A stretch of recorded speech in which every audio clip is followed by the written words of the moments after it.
Excellent. All right. Tonight we are live. Another episode. We are talking about the dirtiest jobs on World War II warships. My name is Ken Stano from History X, and it's another crossover event. We've got, I don't know how many YouTube channels now, what, 4, but we want to thank you for joining us tonight. And before we get started, I want to do a shout out to a guy by the name of Justin with Pacific Rex, Justin Talon. He is currently roaming around the jungles of Papua New Guinea looking for aviation warplanes that are World War II warplanes that have gone down in the jungle. And so if we're talking about dirtiest jobs right now, this guy has one going on looking for air crew, aircraft. He was nice enough to send me an email the other day correcting one of my videos, and he was in the middle of the jungle. So I just wanted to say hi to Justin, and I thought that was pretty cool to hear from him. Maybe we can get him on for an interview, or at least on my YouTube channel. Yeah, I always love seeing guys that put the time in, volunteer their time, their money to try and recover something like a plane that went down in the jungle. All right. So with that being said, again, my name is Ken Stano, History X, and tonight we are doing an episode on the dirtiest jobs. Let's see here. The thing that I'm always fascinated by, you see a movie like Greyhound, and this is obviously Tom Hanks playing the captain. So you get a lot of romantic imagery in battle, but in reality, you've got guys down in the engine room, or this is an image from the USS Maryland, the battleship USS Maryland of the Stokers.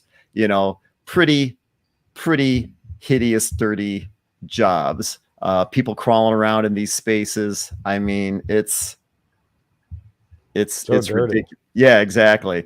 Or, this is from Enemy Below. You've got the German submarine captain, but in reality, you've got the guys in the engine rooms that, are suffering. Another picture from Enemy Below, again, in battle, but in reality, behind them, you've got sailors scrubbing the decks. And I've always been fascinated with this kind of thing. I've always wanted to talk about the dirtiest jobs on these warships. Here's another picture, Robert Mitchum, perfect hair, of course, right? But people got to paint the ship. They don't make movies about that. Look at this poor bastard right here. You just got to keep the ship painted. No painter's tape there. That's a professional. No, you're good if you can freehand it. It's just laziness. So that's what we're going to be talking about tonight. Dirtiest jobs. We were talking about what is going to be the subject of the next Museum Ship Mafia episode, and came up with this idea. John Epp from the USS Slater suggested that we have James on board. James is, John, why don't you go ahead and explain what James does? We're not going to let James talk yet. So James started volunteering with the Slater 2 years ago, right, James? Don't talk to him. I think it'll be 3 years in September. Oh, wow. Time flies when having fun. And he answered a call for our Facebook page looking for engineers to volunteer on Mondays. He came on down, and he's been one of the go-to guys in the engine room ever since. So he likes to swim in the bilges. Another example of someone that just started by volunteering. You guys put the word out, and he showed up volunteering, and then would you say 3 years later you're still there? Yeah, he is. I love stories like that. That's fantastic. So I was pleased. John sent me a ton of photos, ton of images, and I apologize if they're out of order, but we're going to jump right in and cover some of the stuff that James does. So James, John, you guys talk us through some of these pictures. What are we looking at right here? Go ahead, James. This is probably the spookiest picture I've ever taken on the ship. This is This is at the end of the main engine number 4. And there's just all this hair. And, there's bilge pickups, that go down. That's actually a drain you see in the middle. And it's just covered in this hair. And there's stuff that's been sitting there for decades, and it just gets covered in this hair. And, there's hair. There's probably lead paint. There's dust. Well, wait a second. Hair or cobweb? These look like spider webs, but they're not spider webs. I don't even know what it is, but I made it disappear. okay. So what is the orientation? Are we looking down, or are we looking horizontal? So I am level. I'm just looking through this frame here is what the engine sits on. So that's the port side of the engine frame. Okay. And so that's down on the hull. And what appears to be a coffee can sitting there. That's entombed in something. Let's see here. And again, I apologize if these things are out of order or some kind of order, but what is this? This was the state of the bilges in the aft engine room. Okay. When I started. So September 2021, this is what the B3 bilges look like on Slater. Now, the big hole that you see in the top left, that's supposed to be there. That's just a limber hole. Then that back surface, that's the keel. So that extends, I think about 2 feet up. Mm-hmm. And, you got that nice little hole that's opened up left of that. Yeah. These holes, they're just supposed to be there to allow water to run down to the lowest part of the compartment so that they can be pumped up and out. Things they gather up and then they rot. And so what you're looking at here is you can see specks of paint. We have dirt, dust, there's water, and then those are sheets of rust that are, they rusted, they separated, and then they kind of start floating up a little bit. So when I'm cleaning, I'm actually kind of poking it gently, and you would see lube oil just squishing out from underneath the layers. So the whole process was very gently going with my handy dandy scraper, just surgically poking, seeing what's not holding on, what wants to get out, and then just gently removing it. So I would spend probably 4 hours, at minimum, scraping one section, because that compartment there was, and still is, my bet. We'll verify this next time we're in the shipyard. I would argue this is probably where we've lost the most thickness. In an area like this, in this picture here. Yeah. And going back to this picture I pulled up here, so you're literally crawling around the bilge with nothing more than what I would call a putty knife. That's all you need, man. You need a good attitude and a small piece of metal, and you can work wonders. When you volunteered or started volunteering, I guess it was 3 years ago, did you, how did this, you just walk up and say, hey, I'll do whatever, and they said, all right, go down there? Or... Well, the ad was specifically to help Mike in the engine spaces. And so I believe it said Mike needed a friend. Yeah, and I think, and I would hope he agrees with me, that I have fulfilled that as well. If I called him, I would hope he would agree that we're friends now. Were there like I'm assuming must not be claustrophobic, cannot be claustrophobic, must be okay with tight spaces. That wasn't part of the listing. Tim, at the time, would bring he would bring all the volunteers through, and he would show you kind of where you're going to be. Mm-hmm. And he was just pointing out, this is where water likes to collect, say if there's a drain off of a water separator for the air compressor. And then there's one picture that was titled Baby's First Bilge. I don't know if you can find that, but that's the first picture I ever took of the bilge there. And that was just something that he pointed out and said, this is something that I really wish we could handle. And so, 2 weeks time. Oh, that's a spoiler. No. Yeah, hold on a second. Yeah, these are all out of order. I apologize. I'm trying to find it. Some had numbers, but then some escaped my zip file. Oh, that's all right. That's all right. Here, before we move on, I just want to let everyone know it's another episode of Museum Ship Mafia. My name is Ken Stano with the YouTube channel History X. Helping us tonight, we've got Shane from the Buffalo Naval Park, lower right-hand corner, John above him with USS Slater, Tim Nesmith from the USS Kid, and Connor Kilgore from the Transportation Museum of Thunder Bay. Tonight, special guest James, who is I don't know, do you have a title with the USS Slater, or is it just bilge guy? I'm a volunteer. That's all. Volunteer. All right, we're running with it. So tonight we are doing an episode on the dirtiest jobs, and that's why we have James joining us tonight. So let's go back to some of these pictures. If you said that one was a spoiler, go ahead, So Shane. while Ken is trying to search his archive here, did you, James, go through any training? Now it seems though you're working with someone else. Like, did they tell you how to be like the layers that you should be going through and where to stop and what to look for as what's good steel or what's wasted steel, that sort of Oh, stuff? that's a good question.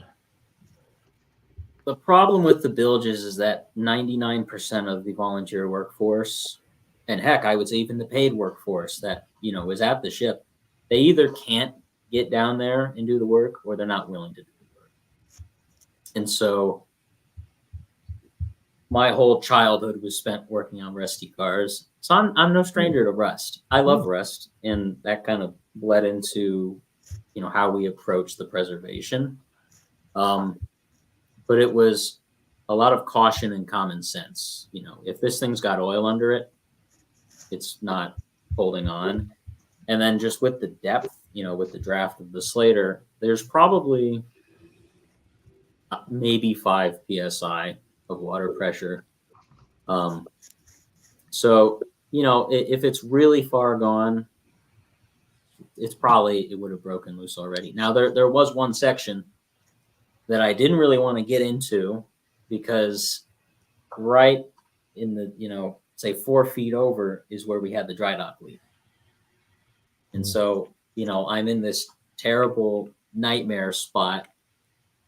And I don't know if the doubler plate extended out over there. Am I standing underneath the worst part? Now, there's the way that the limber holes are, they get clogged because Slater's bilges have not had, active sailors in it for, 40 years. And so, as things get dirtier, water can slosh in, but it doesn't always all come out. It gets in there, things evaporate and it carries all this junk. And so there's some compartments or some little pockets that have, and I've showed Connor this, probably a 4 or 5 inch thick piece of, I called it Slaterite, which is just, it's probably crystallized urine, it's paint, it's salt, it's all these minerals. And I've even found a little ratchet that was actually upright and entombed in it. So, when I got into that one pocket, it sounded hollow and it was scary. You mentioned finding tools in there. And treasure. Those are in John's collections now. Oh, they are. Oh, okay. They're artifacts. I don't care what anyone says. They're artifacts. They're in a plastic bin. They deserve better. Do you have any guess as to how old they are? Actually, that top one, that looks like it could be, just a standard box wrench, but look at the condition it's in now. Yeah, so being a ship built in the 40s, everything better be SAE if it's going to be original. Now, while in Greek service, through, it's just how it is. If you break a bolt and you got to drill it out, we're in Greece. We're going to use metric. So there's a nice assortment of metric fasteners. The markings, I'm sure, are very long gone on this wrench. And, I'm sure that wrench was dropped by a sailor, because if it had been dropped by a volunteer, it would have just sat on top of, the layers. It wouldn't be. The pipe wrench that's here was probably 2 inches deep. And this was in a pocket that was so clogged up that the limber hole was completely clogged. Nothing could get in or out. Let me go back to, let's see, I want to go back to this set of images here. And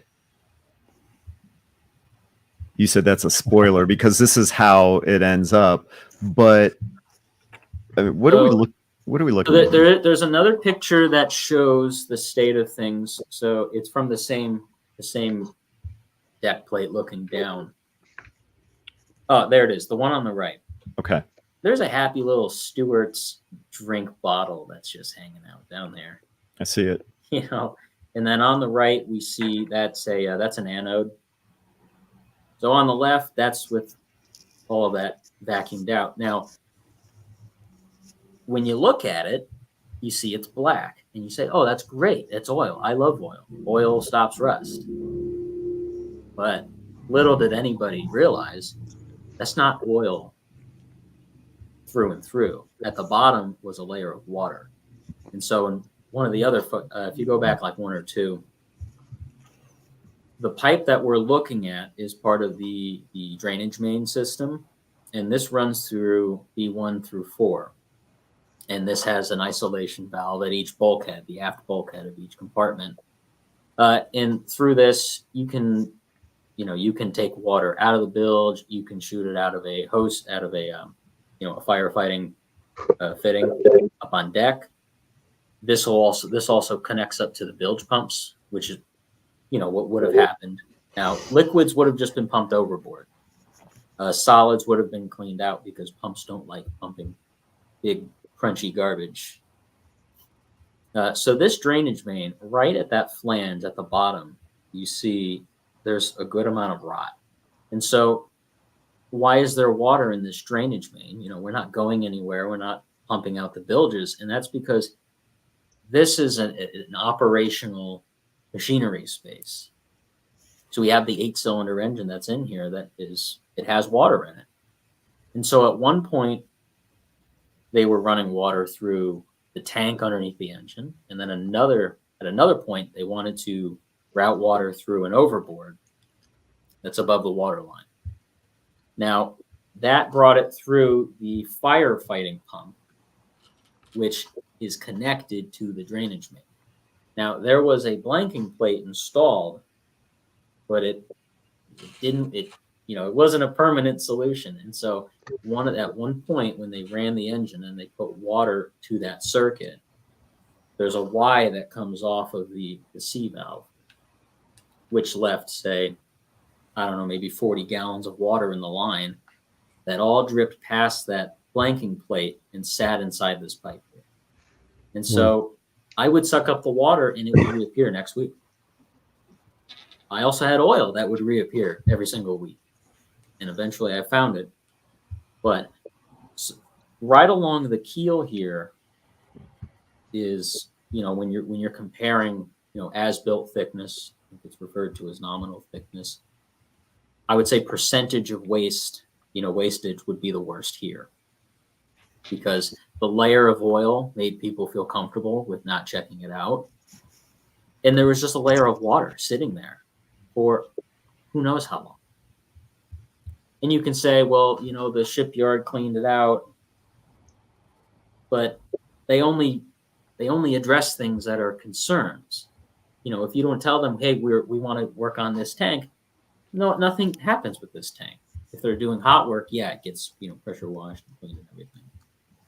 But if it's something that happy times.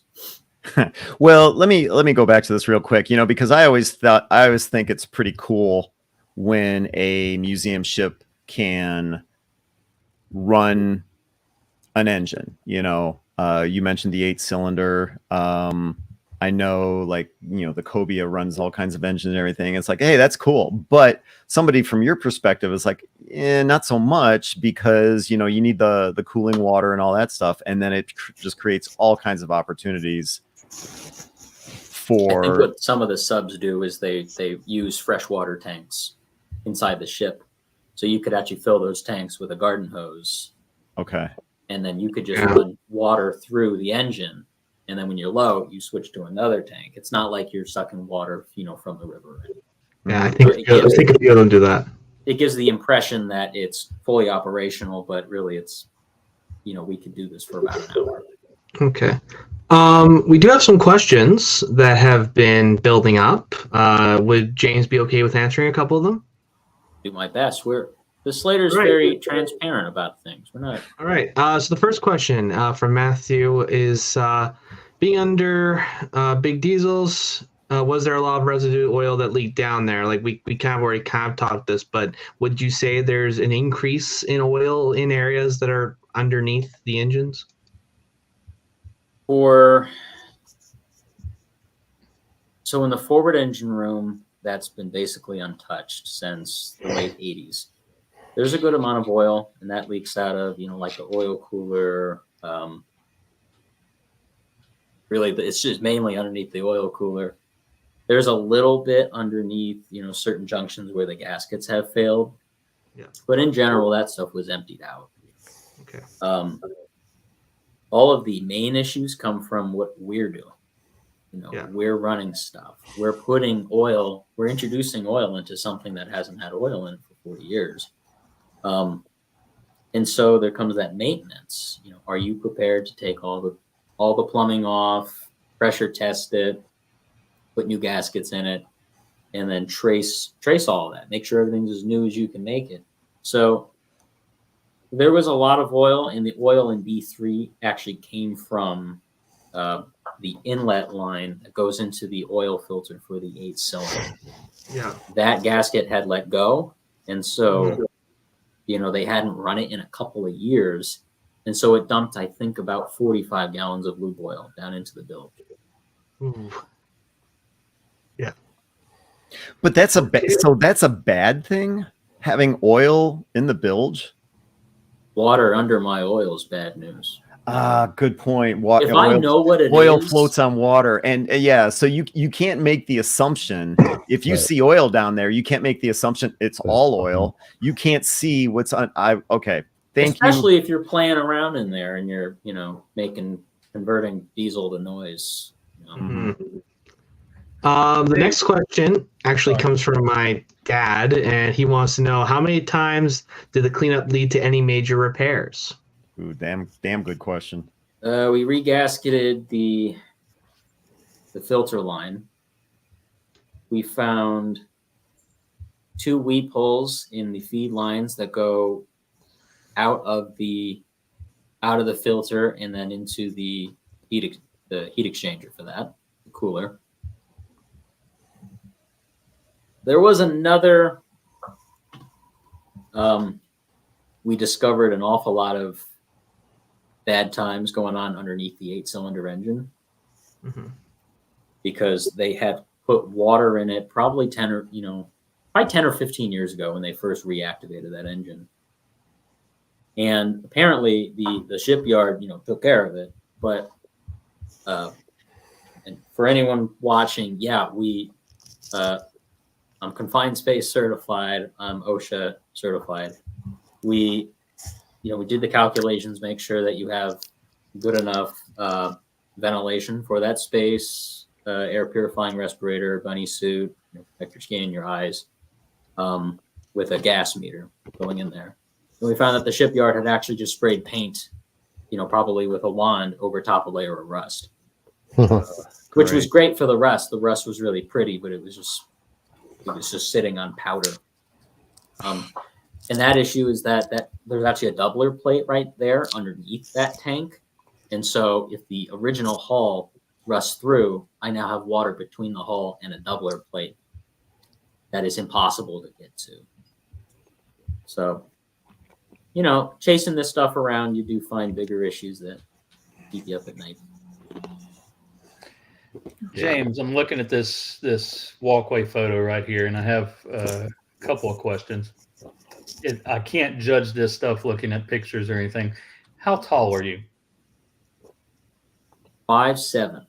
5'7". Okay, so about my height, and I'm guessing late 20s.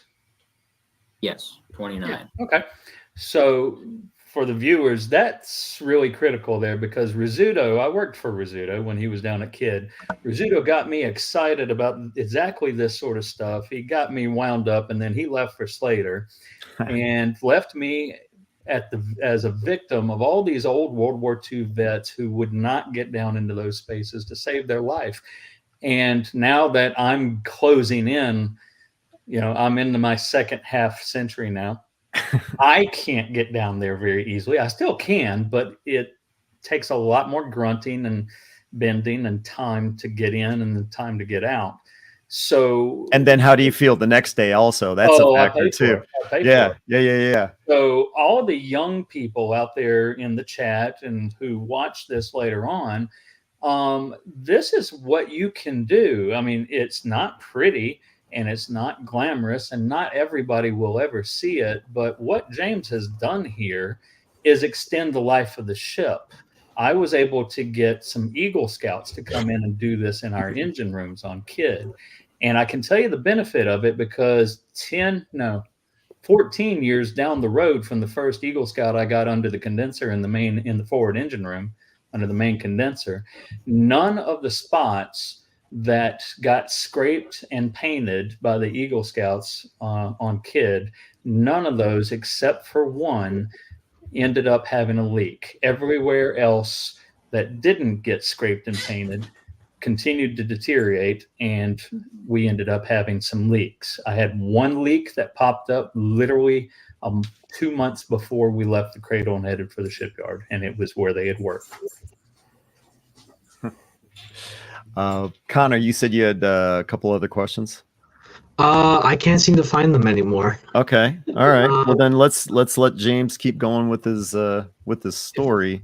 If anyone has any more questions, please put them in the chat. We'll probably have another question period later on. Let's See a see. picture with the GoPro on my head. Well, let's see. You were talking about what, this one?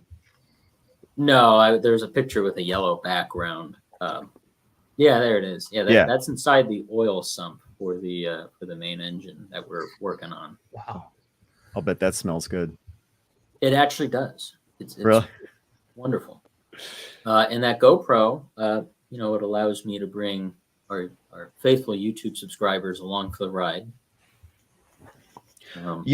That's actually that's an interesting point, because let me see if I can find. It looked like there were a couple of pictures that were taken like in super close quarters, which is why I was asking about. Well, here, let's go to 15 here.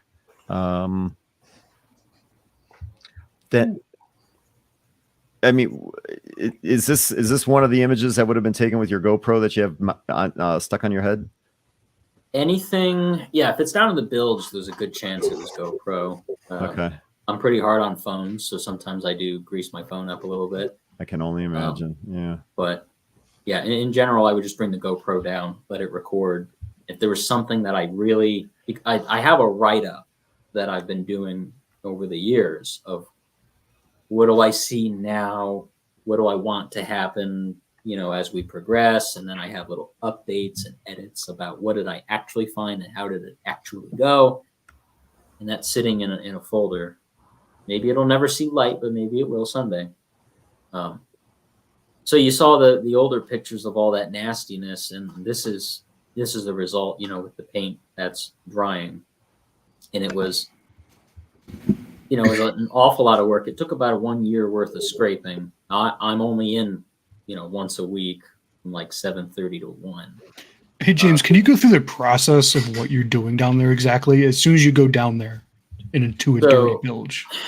Yeah, so the first part was, getting down in there, and there's just the futile attempts at keeping ahead of the water and the oil.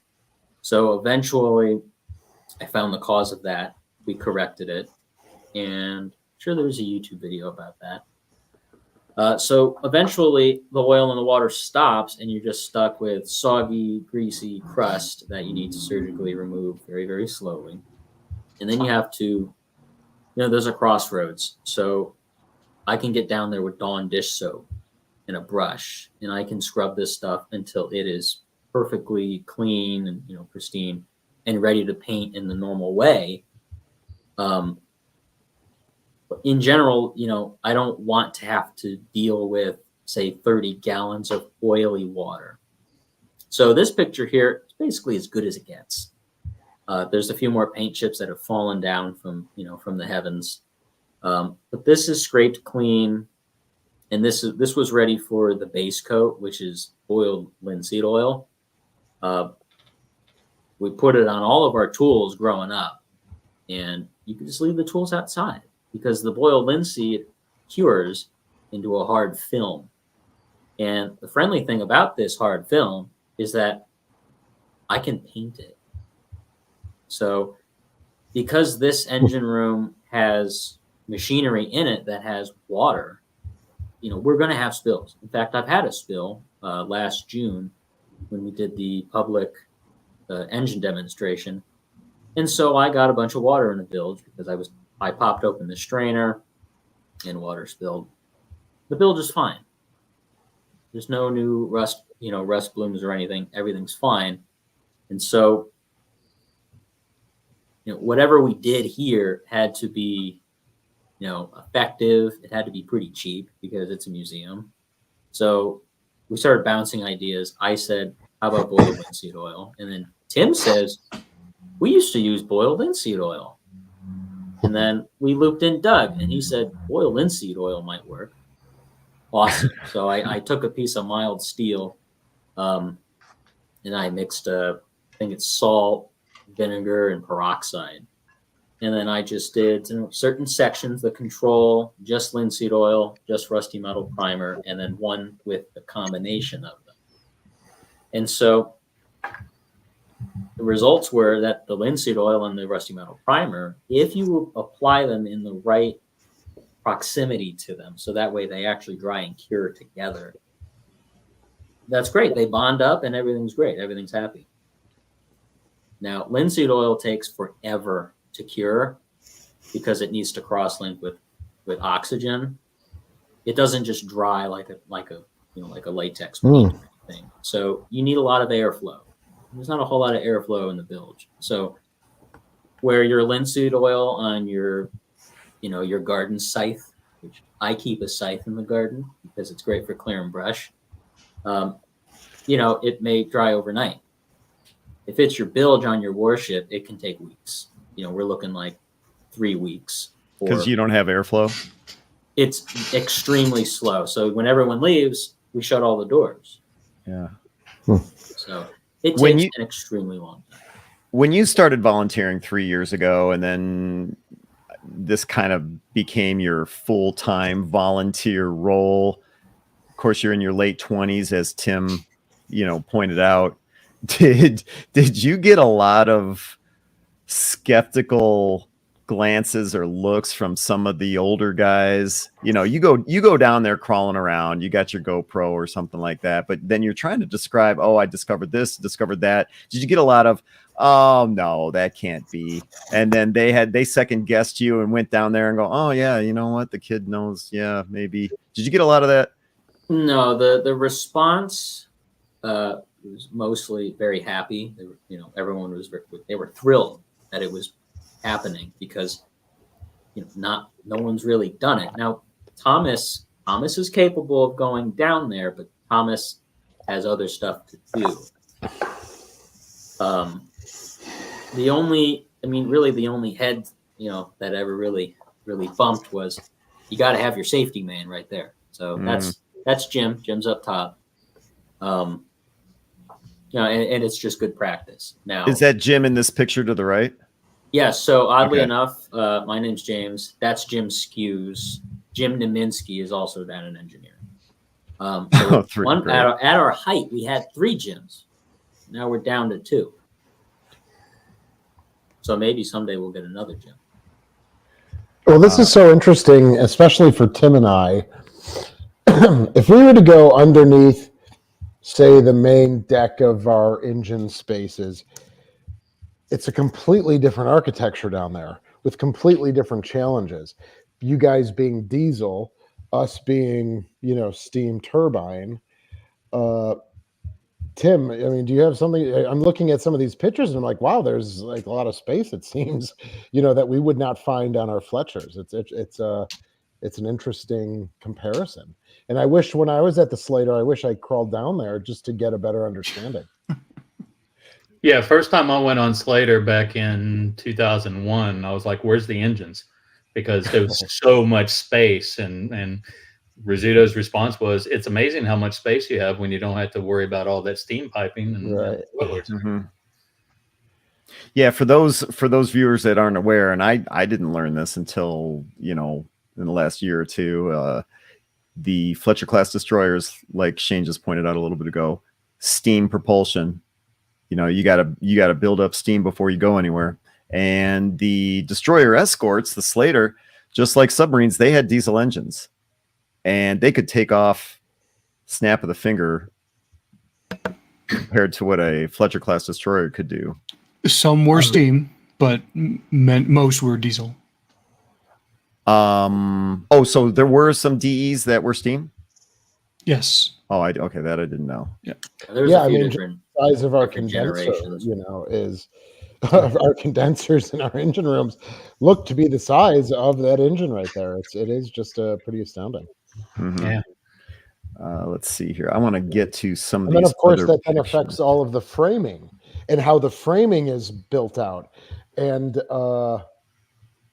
right, the lightning so holes, beautiful. like the placement of the lightning holes and all that stuff. Yeah. Mhm. So this picture here, this is finished work. That's a nicely painted surface right there. Red, and it's beautiful, and I can hide all my stuff down there. And then you originally started off talking about this image here, and we kind of got away from that. But this is about as bad as it gets. That doesn't really show it that well. That mostly just shows that's the keel that you're looking at. There was a lot of pile up, up there on the keel and then at the keel plate. But most of it was along the first strakes that straddle the keel. I don't know if this later uses like strake, A, A, B, C, D, E, F, but most of it was luckily all contained to the thickest part of the ship. So percentage-wise, it would be the most wasted. In some of the pictures that were sent over, we looked at this one before. You got the GoPro. I don't know what you're doing with the pipe, but generally looks like you're accomplishing stuff. What kind of day do you have to have in order for your expression to turn into this? That's when Thomas comes down. So that's me leaving the tightest, worst, nightmare-inducing place on the ship. So right behind me in that corner, we see that gray shaft going into the bulkhead. That's a vertical drop where you have to go under the railing. You have to turn around, get your knees on a pipe, and then turn around and go diagonal. And then right before you get to the very bottom, you have to kind of bend your legs and like sweep backwards. And then you're on the hull of the ship. And then I would get on my knees and actually kick one leg out completely straight. And then I would bend my torso forward underneath a pipe it's right down there at the bottom. So, and you can't get a bucket down there. So I had a little coffee can. So I was just scraping like 4 tablespoons at a time worth of junk. And you can see that thing ate up my Tyvek suit on the way back up. So basically what you're describing is you're kind of contorting yourself around, these features of the hull. The plumbing all kind of runs through that corner, and I'm not surprised. It's that in as bad a shape as it is there, because it's almost impossible to get an adult person in there. So you got to be really comfortable and just know, if I move my legs this way, is it going to get me kind of where I need to go? And then kind of move your legs so that you have the. Oh no, this would be a big hell no from me. There's no way. There's no way I would. No, I'd be. Ken, you're a wimp. No. No, I mean, just I can't go up describing too it, high, just I can't go describing down it is too low. making me sweat. Yeah, I don't like heights. I Just don't want like. to have a cramp when you're in there. Oh, But and I I'm sure think that's that would be. So who's gonna rescue you if you get stuck? Jim. Well, it's not gonna be John. John, aren't you over like 6 feet tall? How No. tall are you? I'm 6'1" and I'm fat. I can't fit. I mean, That's when you tie the rope around one foot. You know, Oh my God. and you just I don't think I've ever gotten stuck, and I think it just comes to. I've taken rescue diver training, and all of my scuba diving is murky lake dives. So visibility 2 feet, that's just how I roll during the summer. So me not being able to see anything around me and the world coming, that's it. I'm fine. well, and Connor's dad, we just had the just question relax. pop up. Connor's dad asked the question. It's like, so did you ever get down there, get stuck? Like, for example, on the suit here, you're ripping the hell out of it, but did it ever get hung up, or did you ever get stuck down there where you started to, get a little worried? No. Really? The only thing that really gets you is your belt buckle. Your belt buckle will catch something, and then you just relax the chest, and then the rest of the body follows suit, and then you kind of. We've had jokes, where it'll be like that picture of that naked guy sliding through sewage. You just strip down, grease up, you'll pop right out of there. Okay. We had a question earlier, Go James, ahead. if you want to address this, because you're also working on this. I mean, the engine number 4, even if it's capable of starting up for a very short amount of time, it still is going to need an overhaul, a full overhaul. I would like to be able to fund that and do the work while I can still order parts through H&K. But I think after this, I'm probably going to pivot my focus back down into tanks and bilges for a little while. Because working on engines is a nice thing to keep volunteers interested and engaged. But, the ultimate mission is to keep the ship around longer. And making vroom sounds does not really help it last longer. It can make money and it's a lot of fun, but, if there's no ship to float, and make vroom noises, it doesn't matter. None of it matters. What's your day job? I work in internal IT med tech, so I test apps and APIs and give great customer service. So, all right. I actually would have thought I was expecting you to say you were some kind of like a diesel mechanic or some type of. I do have my side hustle, old Volvos, rewire your trailer, fix your lawnmower. A little bit of welding over there. But this kind of is a polar opposite or other end of the rainbow from your day job, like you said, IT, app development, that type of thing. And then this gives you one day a week the ability to get your hands dirty. IT people hate their jobs. Nobody enjoys working. I hate working with IT people. Yeah, you guys exactly. are the worst over the phone. Well, because when you have an issue, why do I care that you're working?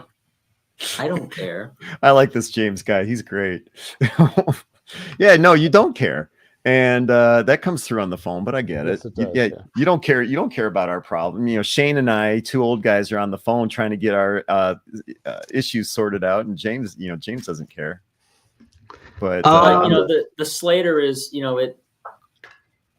it's a lot of satisfaction and just gratification with the work you're doing. You can see what it's doing, and you see, you get little comments here and there, people are happy that the ship is around, and they enjoy seeing what's going on. The extracurriculars, and seeing this black and white picture, just knowing that you can still see the ship, and that sometimes we can still blow smoke out of the stack. This is as close as time travel as you're ever going to get. Yeah. So when you show up, is it a Saturday you're typically volunteering with? I don't even know how that works. What day? I cannot disclose the day that I volunteer, as it may anger some people. Oh, okay, fair enough. Well, let's just say you show up there on a Saturday, and you say, okay, what's next? And they say, hey, we're going to work on this. What's your worst nightmare? Well, I don't like getting taken out of the engine room, which luckily no one ever does. So somehow they've made me the chief engineer. I don't know how it happened. I thought it was like a seniority thing. So Mike's been there the longest. We used to say, Mike, what are we doing? And now he texts me, hey, what are we doing on Monday? I don't know. So what, you don't like being in charge? Is that what you're saying? I mean, it's fine. It's fine. But I feel bad. I feel like, if someone else wants to paint deck plates, we can do it. I don't mind. Have you ever given tours? Sometimes people stumble into the parking lot. I run in and say, Joanne, there's people in the parking lot. She says, we're closed. I said, come on. An hour and a half later, they know a bit more about the ship. And then I give them hey, we're supported by volunteer labor and donations from private individuals like yourselves. And I tap the box, and then they put money in the box. The reason I ask is I can only imagine the kind of tour you would give would be 180 degrees different from the kind of tour that, someone else. Well, I mean, okay, so we got John on here, so the kind of tour that John's going to give is going to be totally different from the kind of tour that James is going to give. Maybe. Oh, huge difference. Yep. I mean, you could, you could have John could give a tour, because the Slater, those are escorted tours, correct? Yes. Okay, so John could give a tour for a half hour, and then that same person could go through. Oh, I can't do a half-hour tour. What? Only half an Are you hour? kidding me? Oh, I got you. All right. Well, let's just say hypothetically it's a half hour. I gave And a then 5-hour tour to Horse the Jack. Well, and then the same time period is going to be a totally different tour that James would give. 100%. Fair to say. Yeah. And that keeps people coming back, so they get different aspects of the ship. So that's good. The only way to see me on a tour is you need to show up in the parking lot and just look really sad when you see the closed sign. Because I'll probably run out and I'll say, just real quick, come on, let's go. One of the things that I do with when I give tours is I try to gauge the technical side of the people that are on the tour. So I'll ask people if they're engineers. I'll ask people if they're mechanical. Oh, that's a good idea. I'll ask if they're in the Navy, if they were in the Navy, because then that gauges what type of, because I've done enough tours where if I'm just kind of giving the soft stuff, like the history, the stories of the sailors, I can tell I'm losing people left and right if they're interested in learning about the engineering or a system on board. So I always try to ask, or if someone asks a question, I'll say, okay, they have that engineering mind, the mechanical mind. So I'll be technical or not technical as much as I can either way, to try and, work with the customer at the visitor at their interest level. Because if someone's looking for James's tour, but they're taking John Epps' tour, they might walk away saying, well, I knew all that stuff already. I wish I were, or something. You know what I'm saying? Yeah. There was one time I was in San Francisco and I was on the Jeremiah O'Brien, which is a Liberty ship, and they let you walk around by yourself. And I just started taking the ladders down, and I came across this guy in the engineering space, and he was just with a DA sander cleaning up one of the bench tops, and I ended up talking to him for 45. It was a long time, and it was great. Because I wasn't exactly sure what kind of tour I was going to get on the Jeremiah O'Brien. Turns out it was pretty great because you're talking to somebody like James, and I really enjoyed it.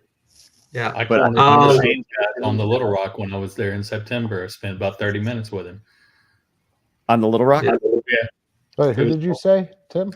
When you were talking with one of your crew members on Little Rock when I was there in September, while you were busy with the crew member picking his brain, I was picking one of your volunteers or staff members' brain about the woodwork he was doing on the decks. Oh, I gotcha. spent about 30 minutes with him. Nice. Now, Yeah. when we came up with the idea of doing this kind of like dirtiest jobs, lowest, darkest point in the ship, Shane, you sent me a couple of files. Was that something that you wanted to talk about as well, or was this? Yeah, that's just something. Now we have, if I'm being precise, 1,297 feet of voids, bilges. If you combine all three ships, stern to bow. So what we're looking at, you actually put those together. Okay. Yeah. Well, So here. this is the Little Rock. So on the top is the inner bottom. So she's double hulled. So that's all of the spaces that would be on the inner bottom level on the top there. You can see it goes from the center line to about frame. I think it is about 29. That would be the bow on the right. And then on the stern, it ends at about, I have it written down. Shoot. It's about frame 130, where again, it starts to go to the center line as it's going fore to aft. And then on the bottom is the holds. You can see being dominated by the fire rooms and the engine rooms. But so if anyone says, have you been to all of these spaces or crawled through the lightning holes and all of them, I would say probably 10% of them I have done.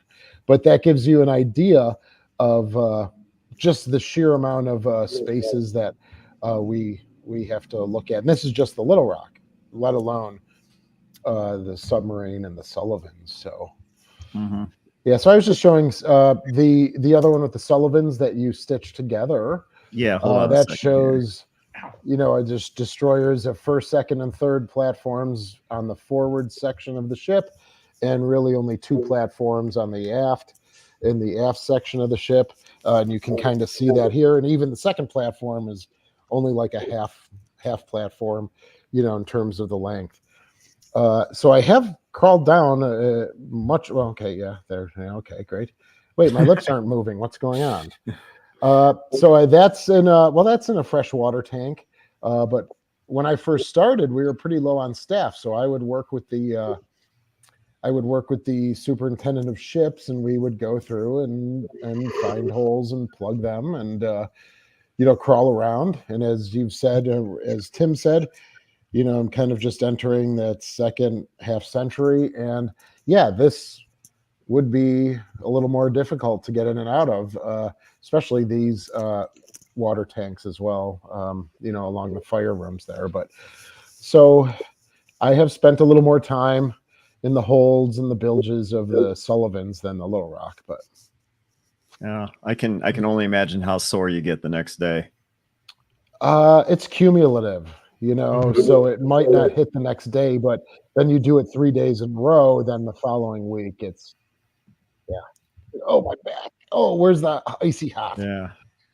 So when you look at, this is the Sullivans right here.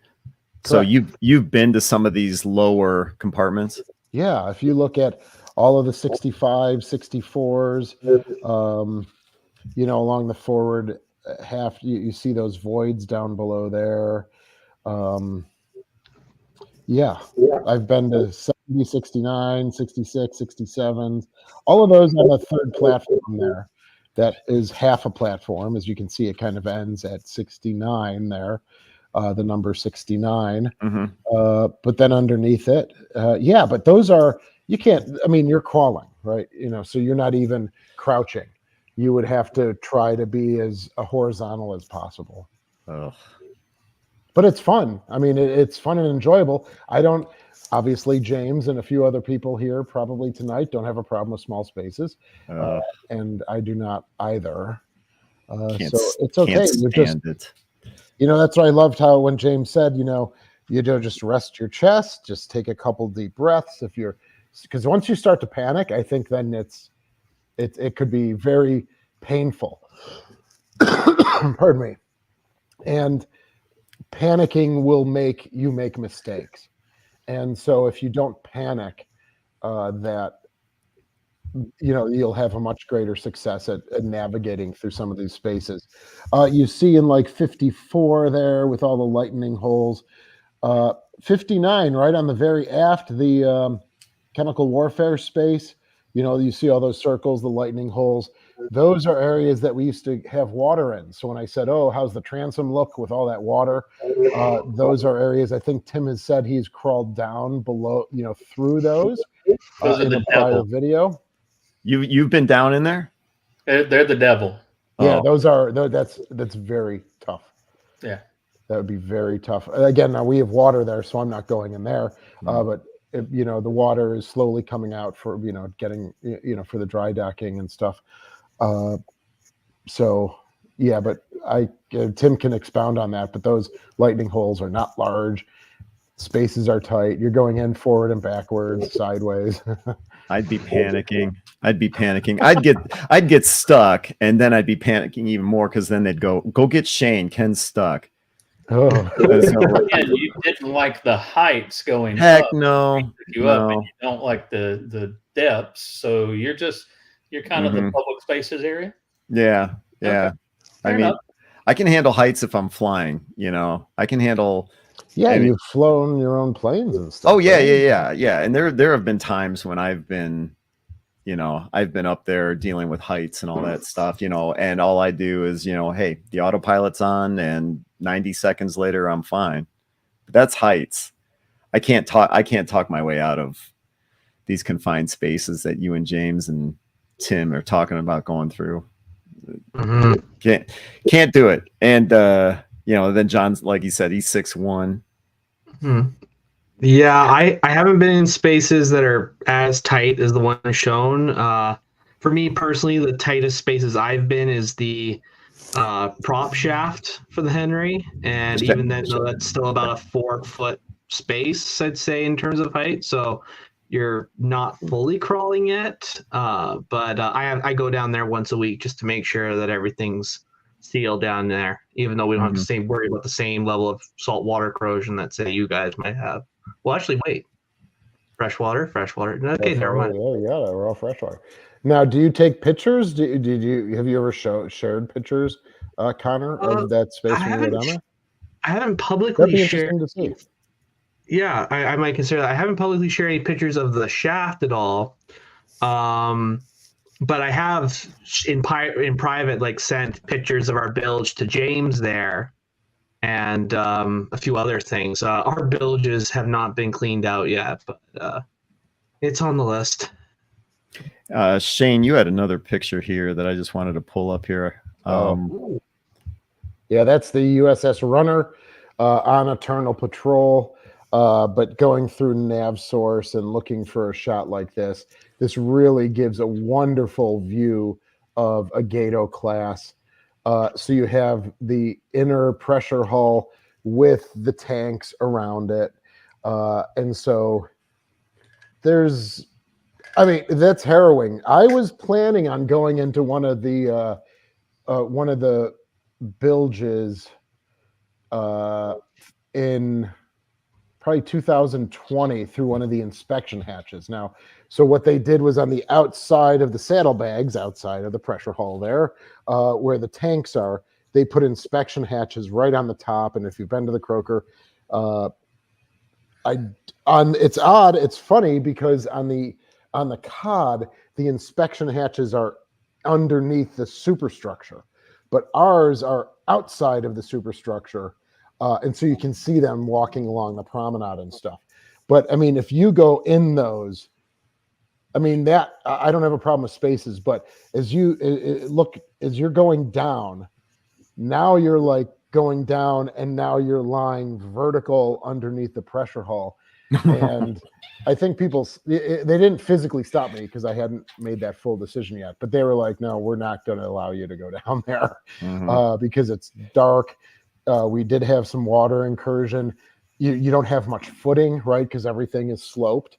Everything's moving at an angle, so you don't have, and then of course you're getting narrower and narrower as you go down. So we took care of that hole from the outside and then foamed that particular tank. So that's foamed today. But yeah, this gives a wonderful view of the tanks and then the pressure hull on the inside. So really there's two levels of submarine. I did a video down underneath in the motor room, down underneath the maneuvering room. So, and then there's just a little space underneath that. Same with the engine, the two engine rooms. There's a little, like almost like a crawl space, but almost not even really. So that kind of gives you an idea of what, a Baleo looks the same as they're constructing it, but that's specifically a Gato USS Runner on Eternal Patrol. And the eastern part of New York State honors that with a memorial. The USS Runner, we honor the USS Grenadier in the western half of New York State. So let's remember those men. Well, I want to thank John for dragging James on here tonight to tell us about what it's like crawling around. I thought it was pretty fascinating, even though it's something you'd probably never get me to do. But oh no, you're coming to Buffalo, and we're gonna do that. We're gonna. I don't mind painting and stuff like that. It's just getting into the tight spaces that James was talking about, and you got to bend your legs this way and think about that, and it's like just put him under the condensers, Shane. Yes, he's got room. Beautiful down there. You'll have nice fresh air. The sun will be beating down on you, Ken. Perfect. Yeah. Connor, did we have any last minute questions for James? Just taking a look. Yeah. Nothing that I can really see. Well, there is a great comment here that James is a fantastic human being for being so humble about the work he does. So that's really great. But yeah, no, there's some pretty good comments, though, but not too many questions. Although I do kind of wonder, because you guys were talking about steam and diesel and the differences of. Again, I'll admit I am not an engineer. My work with the Henry is almost purely academic. I'm closer to John than to James in that respect. But I do kind of wonder how that differs, because we have both diesel engines, but we also have a boiler on board and condensers for steam heating. So I kind of wonder how all that would compare to everyone else's stuff. So I don't know, just it's interesting. Again, I'm not the machinery guy on board, so I'm assuming you have deck plates in your engine rooms, right? You can pick them up looking near your bilge. Yep. Do you have a bunch of crap down there? A bit. I've shown James pictures in private. It's not doom worthy yet, but it's something we will have to address at some point, because it has been 30, let's see, how many years ago was 1985? 39 years ago. 39, so yeah. It has been 39 years to my knowledge since professional sailors went down there. But I do think Kingston did do maintenance themselves. So like I said, I cannot say just yet, but it is something that I will need to investigate. What about the temperature down there? In the actual engine room? Yeah, well, in the crawl spaces, no matter which ship you're talking about, if it's the Henry, if it's the Slater, when you guys are crawling down there to, like Connor, you said you had to check out the propeller shaft. James, you're down there doing your volunteering. Is it hot down there or is it cold? It's more so stuffy, because you've got the river that's cooling the hull. You just lay down and you're all right. You just don't have a breeze. So usually the engine room holds on to heat a little bit longer. So, it could be a little bit cooler, but laying on the hull kind of makes up for it. Same thing during the winter, because I'll go down there in the dead of winter. Not really that cold. It's kind of lags. I appreciate you joining us tonight. It kind of gave me a whole different perspective on the volunteering side of things, and I also thought it was pretty cool how you started off, as a volunteer, just kind of showing up, answering a Facebook post, and now you're pretty much calling the shots. Well, I'm still a volunteer. No. Yeah. The chain. Make sure you subscribe to the YouTube channel.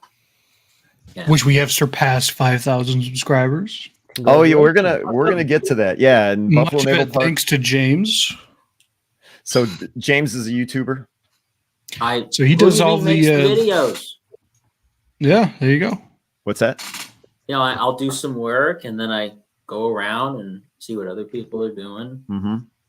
And then it's a giant pain and it slows down my work, but yeah, people love to see that kind of stuff. It is a giant pain, but yeah, Slater's passed 5,000. The Buffalo Naval Park has surpassed 10,000. I think it's all fascinating to see. So I'm really happy to hear that. All right, if there aren't any last minute or additional questions for James, then we're going to move on to wrap this up. So, since we were talking about the Slater, John Epp, what's the latest and greatest over there? Biggest thing is this Saturday, June 15th, 5 p.m. to 8 p.m., we have our 1940s themed birthday party for the ship at the local airports. It's going to be a lot of fun. It's going to be dancing. The Satin Dolls are going to be our entertainment. They're like a 1940s type band. If you are unable to attend, if you're not local, but you still want to support the party, if you go on our website, ussslater.org, just scroll down on the homepage to upcoming events. You'll see where you can purchase tickets for a volunteer. They're $80 each because the ship turned 80 years old this year. And we're trying to get our education volunteers will come out and to all the fundraisers and whatnot. The maintenance crew, they're hard to get. They don't want anyone really thanking them and giving them praise for all their stuff. So we do have the option. You can buy a ticket for a volunteer. And if they know that somebody bought them a ticket, they're more likely to come. And so far, it's been very successful. So if you want to do that, head on over to our website, ussslater.org. We're expecting 30, give or take, family members of Frank Slater, the namesake of the Slater, in attendance. Family members from the Slater crew, the Slater officers. It's going to be a lot of fun. Mm-hmm. And that is this coming weekend, is that right? Yeah, June 15th. We're going to have a ceremony in the morning at 10 a.m. on the ship. That is free. It's DE Day. We celebrate and remember the destroyer escorts lost in combat. So those killed. We'll throw a carnation in the river for each one. And then that evening is the party. To get those tickets, to buy a ticket for a volunteer, check out ussslater.org. And if you aren't able to do that, but yet you still want to throw your support behind the Slater, check out their YouTube channel. Go to the search bar and simply type in USS Slater, and you're going to find all kinds of videos. Some of the videos, I'm sure, are videos that James has put together. Mm-hmm. And just simply click like, subscribe. It's one of the simplest yet most effective ways you can throw your support behind their efforts. They surpassed 5,000 subscribers, so they're monetizing. That revenue, helps with everything. But the more subscribers they get, the more views they get, the more revenue it generates. So it's one of the simplest yet most effective ways to throw your support behind these guys. So check out their videos. Anything else you wanted to add? No, that's it. All right. Moving on to the Buffalo Naval Park. Shane Stevenson, curator at the Buffalo and Erie County Naval and Military Park. What's going on? Hey, what's not going on? So we had our D-Day memorial. We unveiled, if you see that grassy area down there, we have 15 memorials along that walkway as a quiet reflection point. We just unveiled a D-Day a D-Day monument. It's a hedgehog, that you would have seen on the beaches of Normandy. with a educational or display sign attached to it. So that was last week. We've got encampments going on almost every weekend now. My word, we've got the 6th Fleet reunion, the Villefranche-sur-Mer, which was the 6th Fleet home port until 1967. They're having a reunion in September. We've got a reenactor group coming in July for a weekend doing. They'll be cooking in our Little Rock galley for the mess galley for the enlisted.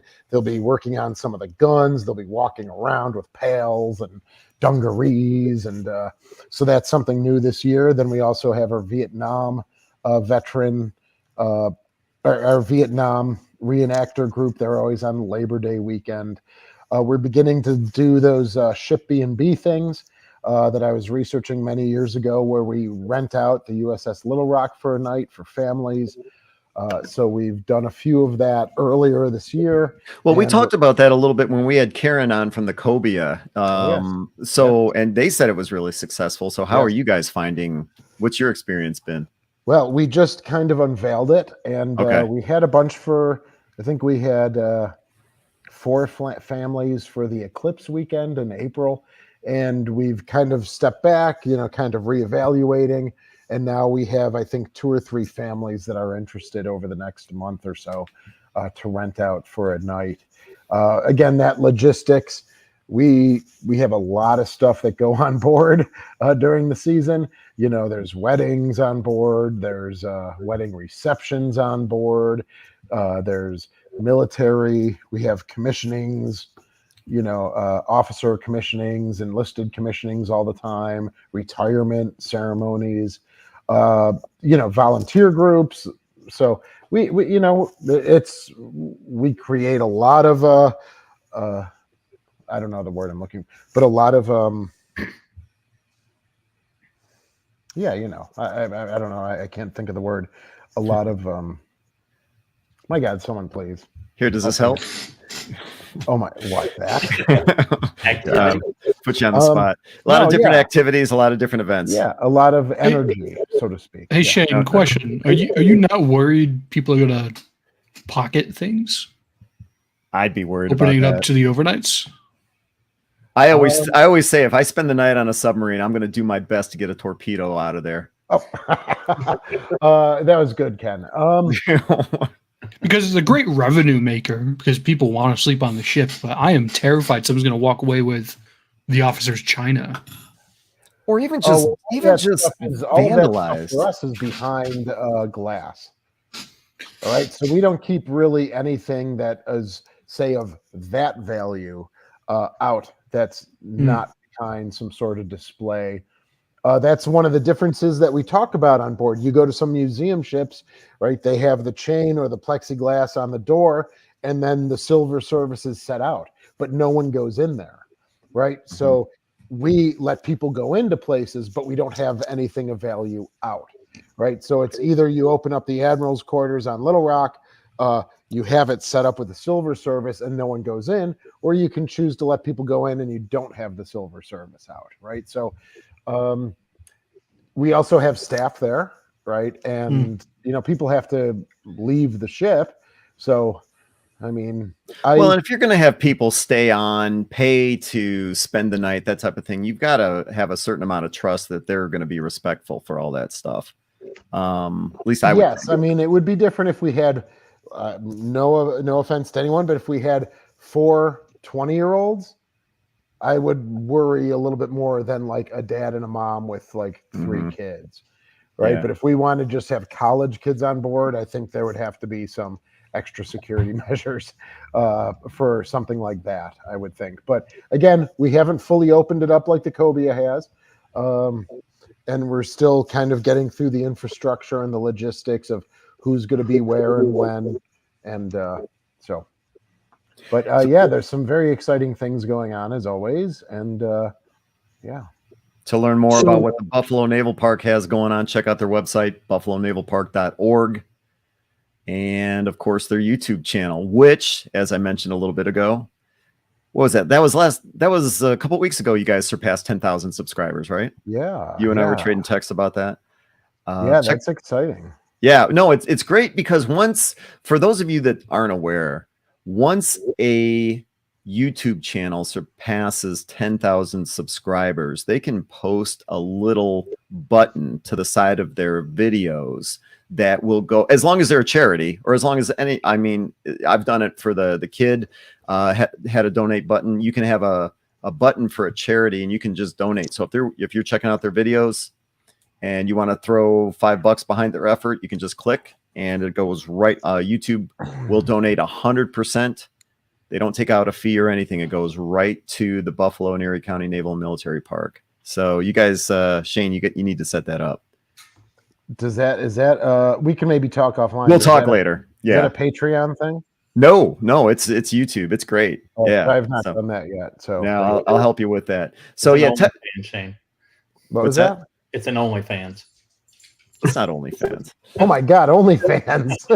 Hey, yeah. So check out the YouTube channel Buffalo. Just simply go to the search bar Buffalo Naval Park. Sorry to cut you off, Connor. What were you going to say? I was just basically saying. So by that logic, then does that mean that Shane would be concerned if me, James, and say John decide to go to the Little Rock? You guys are in your 30s, right? Absolutely. It would be more for you guys. We'll have to get the extra. Don't forget, we work for Tim Rizzuto. Oh yeah, he'd kick the shit. Oh yes, Risk them. that's true. Risk them. Yeah. Tim does midnight requisitions at other ships. Yes, I believe that. Oh, good point. Oh, okay. But he and I have been working. You know, I emailed him over the weekend, and we've been discussing something, which is not anything to acquire, but I've just been trying to pick his decades-long experience working with NAVC and stuff. So he's been, of course, he was cordial and friendly and helped answer my questions, which is the one of the best parts about this job is the community. Mm. All right, moving on to the USS Kid, which is not currently sitting where this picture shows, but and How I do still you know that? We have a stealth exhibit going on. Yeah. I saw you. Park's holding up a model, I think. Of a ship. I still don't know how Tim made it onto tonight's episode, but since we got him on here, so last Saturday you were on Armchair Commanders, and for those of you that don't know, I want to give a shout out to these guys. They've got a podcast where they have different people come on and you talk about various war-related movies. I was on there to talk about the U-571. It was a lot of fun. Shane was on there to talk about the Bedford incident. Yeah. So, Tim, you were on there to talk about, well, go ahead. They asked me to talk about Greyhound a little bit. What could you possibly know about the movie Greyhound? I don't know. I was asleep half the time they were filming.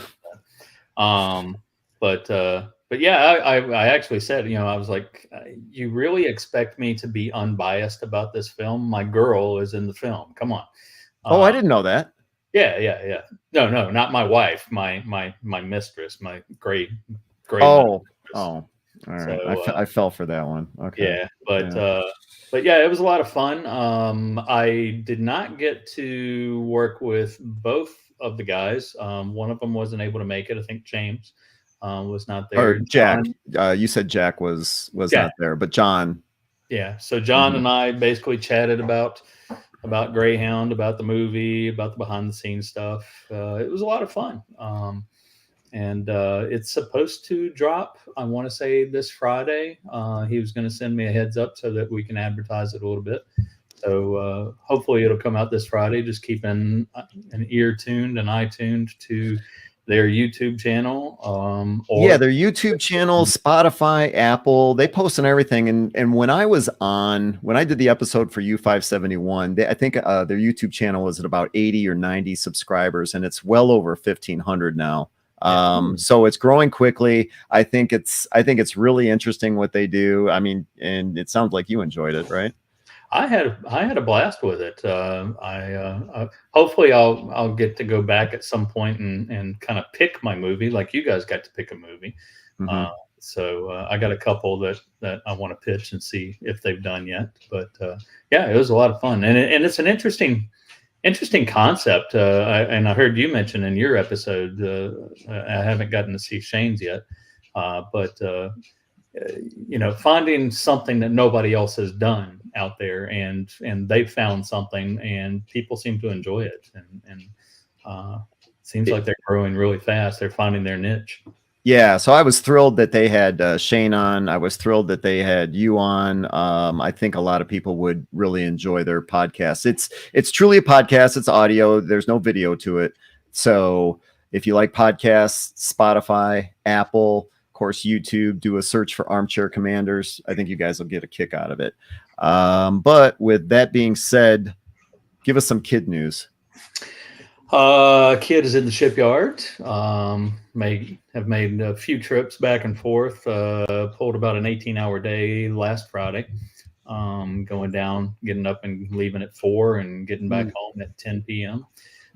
So that was not fun. But getting stuff cleaned out in the back side of the ship. In this picture here, if you look from from Mount 55, the 5-inch gun there, going all the way aft.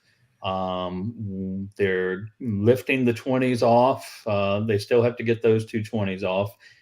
The gun tubs have been, the gun tubs still need to be cut loose from the deck.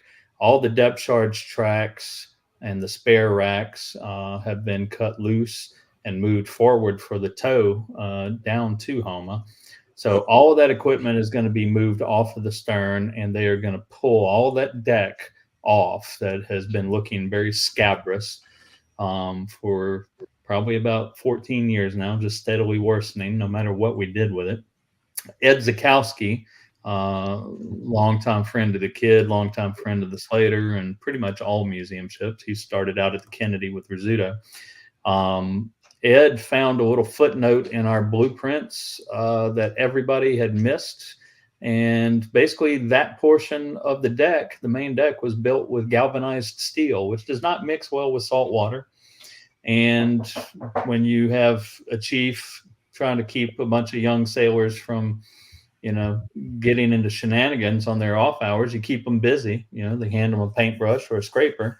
So if they did any scraping on that galvanized steel, they knocked that galvanization right off. So that explains a little bit as to why right aft of the K guns, the aftmost K guns, you start seeing rust appearing, where everywhere else on the main deck it's normal. You don't see huge pockets of rust coming up. So they're going to rip all of that off. So what we were doing last week, went down and pulled all of the racks out of the aftmost berthing, right where that hatch is, right even with the gangway. Numbered them, labeled them so that they can go right back into their spots easily. Got all that off on Friday.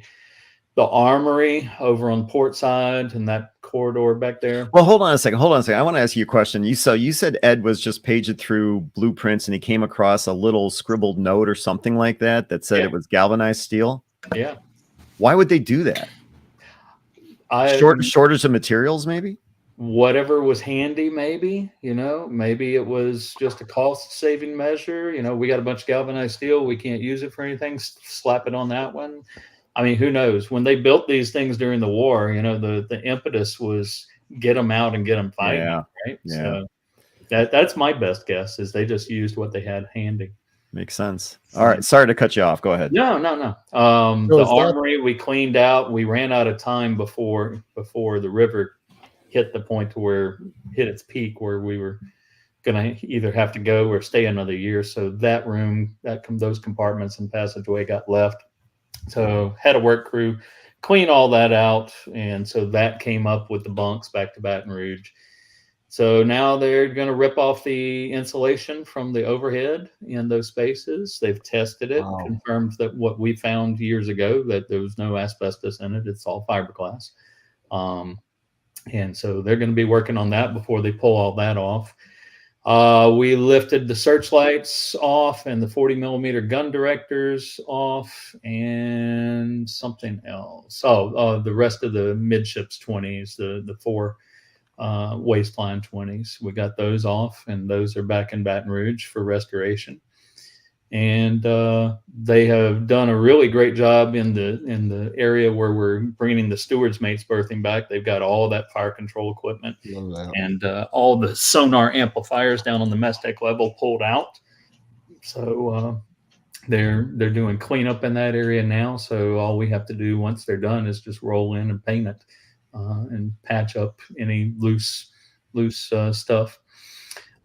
Still cleaning tanks, getting ready while she's pier side, just to when she gets up on blocks in the dry dock, they'll have it all cleaned and abated for any lead paint where they're going to have to cut. And when she goes up on blocks, they should be able to start on the hull on the touch points, lickety split, and just be underway with it.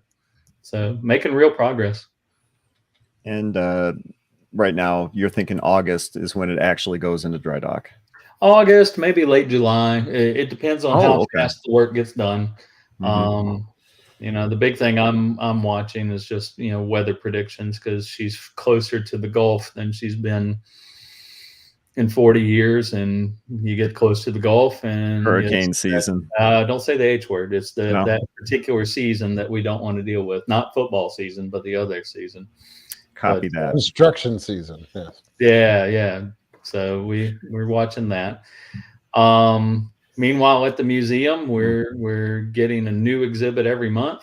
Elijah Otto, our curator, and the rest of the crew are pulling together new month-long exhibits that we're putting out, temporary exhibits. May saw a return of an exhibit Roseanne Gap and I had built, and she had found a grant before she left to make it into a traveling exhibit. And so the traveling exhibit was ready. So we threw that up as a teaser so that folks could see it. And we're going to send that out on the road and get a little income coming in that way. We did an exhibit for the whole month of June for D-Day, focusing on one of the lesser known aspects of the invasion, the Mulberry Harbors. Them, but the general public at large doesn't seem to know too much about them. So D-Day, National World War II Museum's right down the road, which we've always tried not to, we stay in our lane. They started out as the D-Day Museum. We let them handle the D-Day stuff. But this one was something that we could talk about and not really trample on anything they've done so far. So it turned out to be a nice little exhibit, and talk a little bit about the guys in our Hall of Honor that were at D-Day, either flying gliders or in ball turret gunners and Liberators flying overhead, or on LCVPs hitting the beach, paratroopers. So we pulled that aspect of the museum into the exhibit as well. And people, it's kind of like not a Where's Waldo, but basically, while you're in the museum, go over here and check out these guys, and go over here and you'll see this. And so it just connected everything. It turned out really nice. So I think right now for July, since you got July 4th, Independence Day, I think the next one online on tap is to expand an exhibit that we've had for the Battle of Baton Rouge and the Battle of Lake Pontchartrain for Louisiana for the American Revolution. So.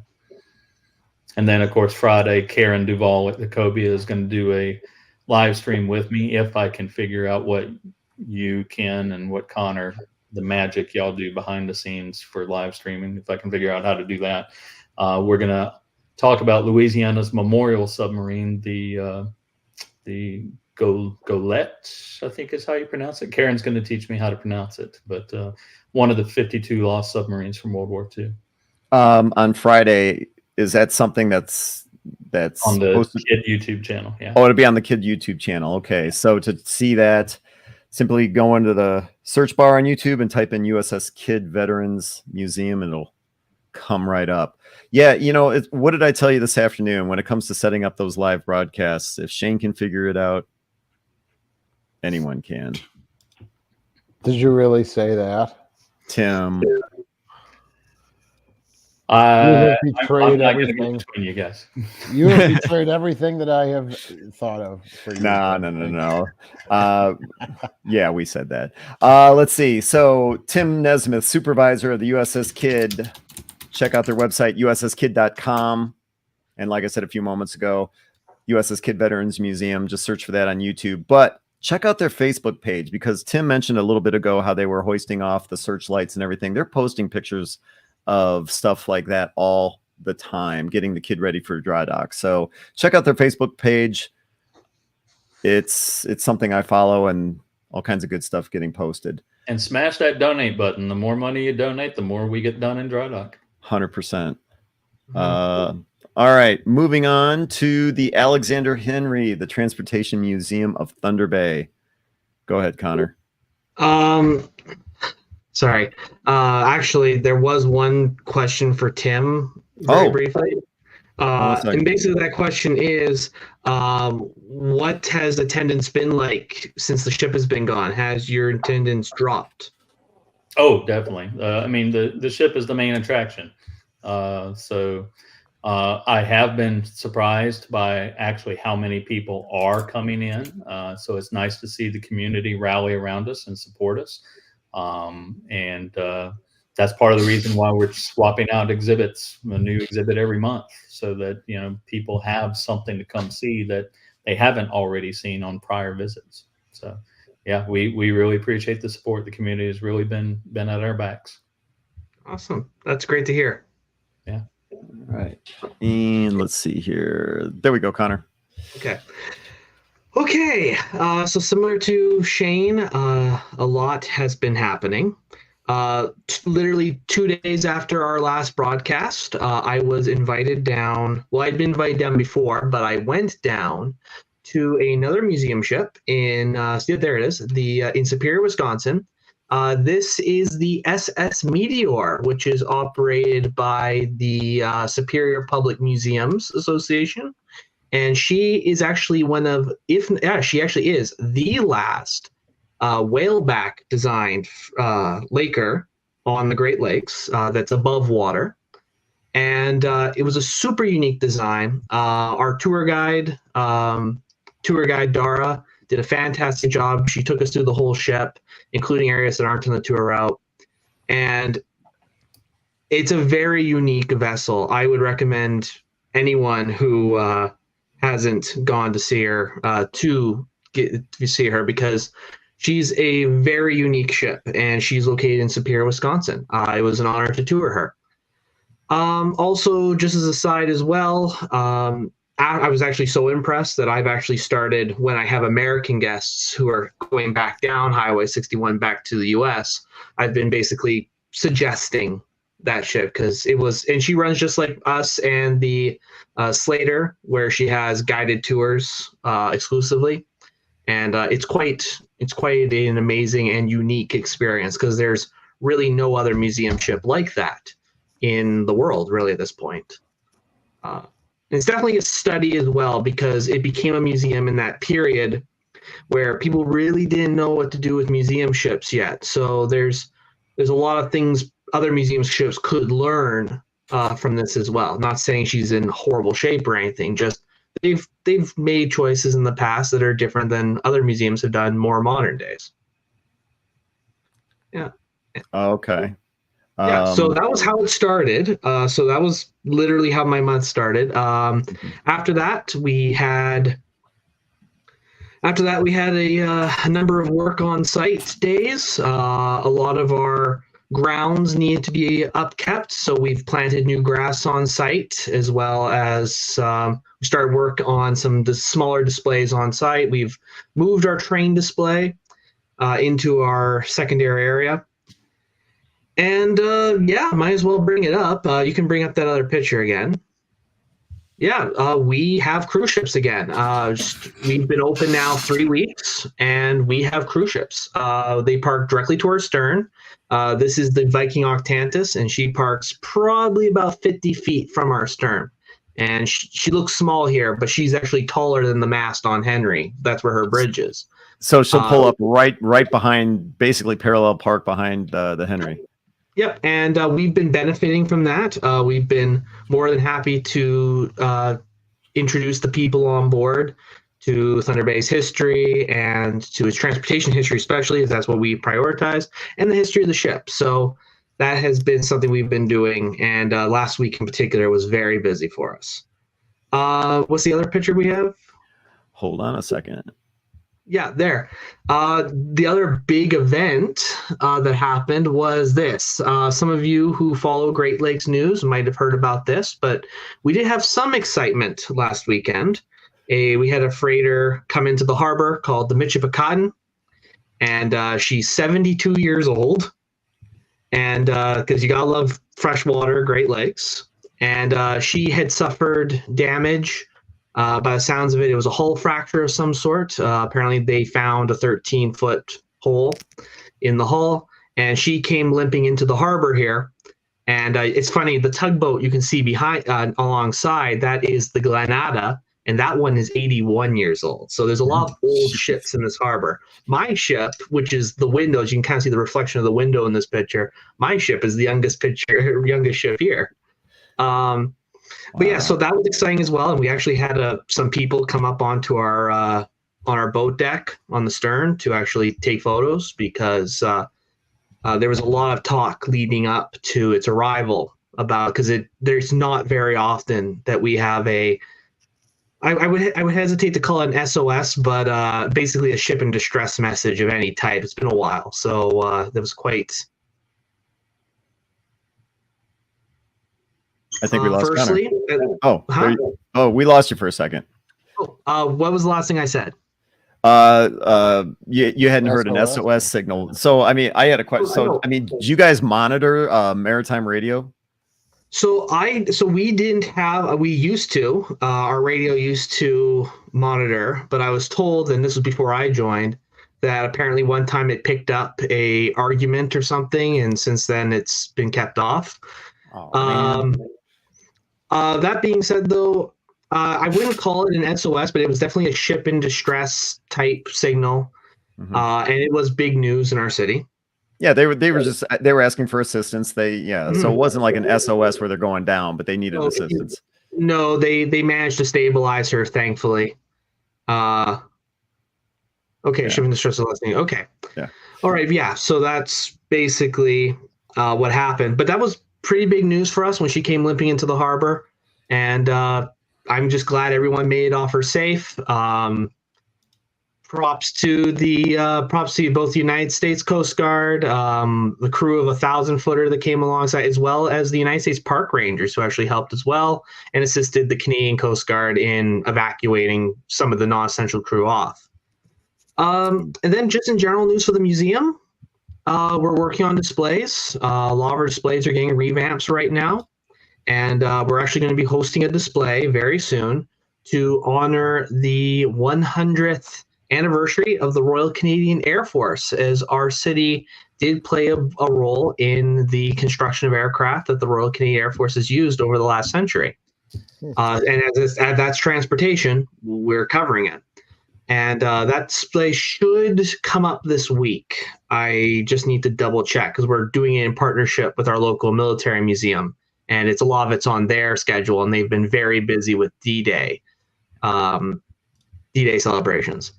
Or not celebration, but remembrances. And then, no, that's more. Actually, no, there is one more thing. My apologies. We actually filled all our summer student positions this year.